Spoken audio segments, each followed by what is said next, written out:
$8 million raised, $4 billion processed, and a $105 million exit, all cash. This is the story of Ken Frost, a college dropout who had a panic attack at Pinterest and decided to quit his job. Then he later became a founder, and what he built became one of the most capital efficient startups in Y Combinator history. This is the story of Skio. Now, the founder, Kenneth Frost, was working as an engineer at Pinterest when for him everything fell apart. He had a panic attack that forced him to quit his job on the spot. 2 weeks later, the pandemic happened. And instead of going crazy and spiraling, he decided to become a founder. And he applied to Y Combinator. And funny enough, he actually got in. But even though he got into Y Combinator, he admits that he completely failed the batch. He pivoted his startup twice, meaning he had multiple ideas within a given batch. And all these ideas, nothing has seemed to work. But Frost, the founder, did what any other founder did, and he continued going. And eventually, he landed on the winner. He landed on a subscription payment for e-commerce brands. No fancy pitch decks, no massive vision, just solving a simple problem for Shopify merchants who needed better recurring tools. He was a solo founder, building in the chaos of 2020, and somehow it started working. And how and what determines when a startup, an idea works? A lot of it has to do with timing. He built a product that was specific for a very niche industry, Shopify merchants. He wanted to introduce subscription payments for their brands, better billing tools, etc. And why I'm saying timing is because in 2020, if you remember, nobody left the house. Online shopping was at an all-time high. A lot of different startups popped up like Instacart, etc. He was just one of the many that focused on that perfect time where everything was done online. So it did make complete sense for his startup Skio to have been an immediate winner. Skio builds subscription payment infrastructure. Think recurring bills, customer portals, churn management, subscription analytics, everything a direct-to-consumer brand needs to run a subscription smoothly. Now, they ran specifically for Shopify merchants, building tools that were native to that platform. What's the craziest thing is they had no sales team. There was no marketing budget. There was zero paid ads. The growth came entirely from word of mouth, the product's quality, and founder-led sales. By the time Kenan stepped away in 2022, Skio hit $10 million in annual recurring revenue and was profitable. Now, he was one of the founders that handed the company to a new executive team, meaning he founded the company, but he no longer resided as the CEO. He gave that title to somebody else. Now, the new executive team consisted of the CTO, Andrew Chen, and the CEO, Aiden. And that executive team scaled it to $32 million in ARR and processed $4 billion in total payments. Now, the reason why this is extremely impressive is because they did all of this with only $8 million raised from Y Combinator and a few other VCs. And what Y Combinator is very known for is investing in a company that might be a direct competitor to one they might have invested in the past. And here's a perfect example of what that looks like. Skio is, in fact, a subscription payment infrastructure. What is another company that Y Combinator invested in the past? Stripe, which does the exact same thing. The only caveat, the only difference between Stripe and Skio, both Y Combinator-backed companies, is that Skio solely focuses on Shopify merchants, while Stripe focuses on everybody.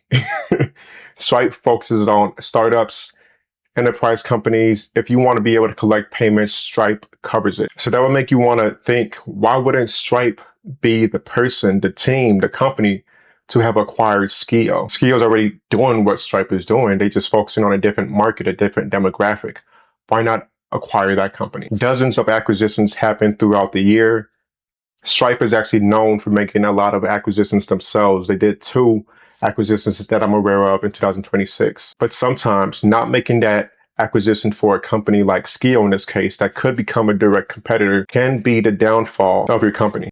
Acquisitions can happen for many reasons. A lot of people know acquisitions as a means of being able to expand a market for a given company, right? If you're doing one product offering, you probably want to acquire a competitor to take over another category or product within the same industry. For those that are familiar with how Meta plays, Facebook Meta, what they're known for is acquiring companies that might become a competitor and take them out of business. Facebook acquired Instagram, it acquired WhatsApp, and they even tried to acquire Snapchat, but was told no. So why wouldn't Stripe learn from the lessons of Instagram and WhatsApp, these companies that can take over an industry and follow the same steps of Mark Zuckerberg and acquire a direct competitor.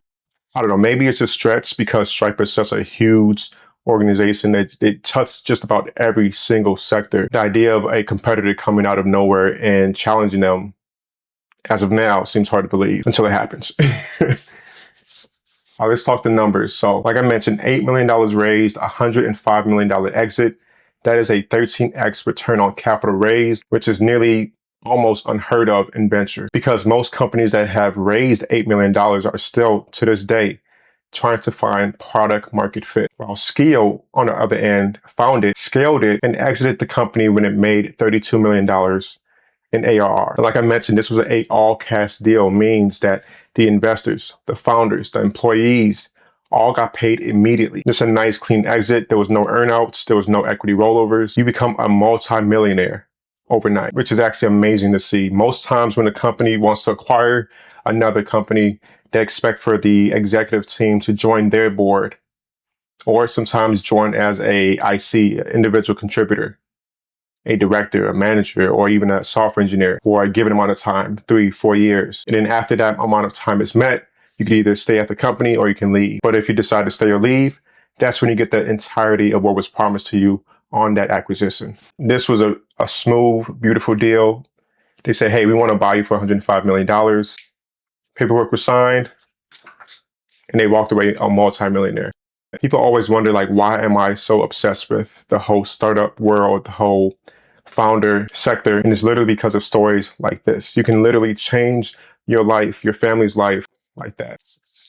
Now, the question is, why now? Why did the company Recharge decide to acquire this Shopify merchant subscription payment company called Skio? Now, for those that might not be familiar, Recharge is the dominant player in Shopify subscription payments, and Skio was one of their biggest competitors. So by acquiring Skio, Recharge absorbed all of the merchant-based product features and team, and they effectively took over the entire Shopify subscription commerce market. So what Recharge did was they became a monopoly in some sense.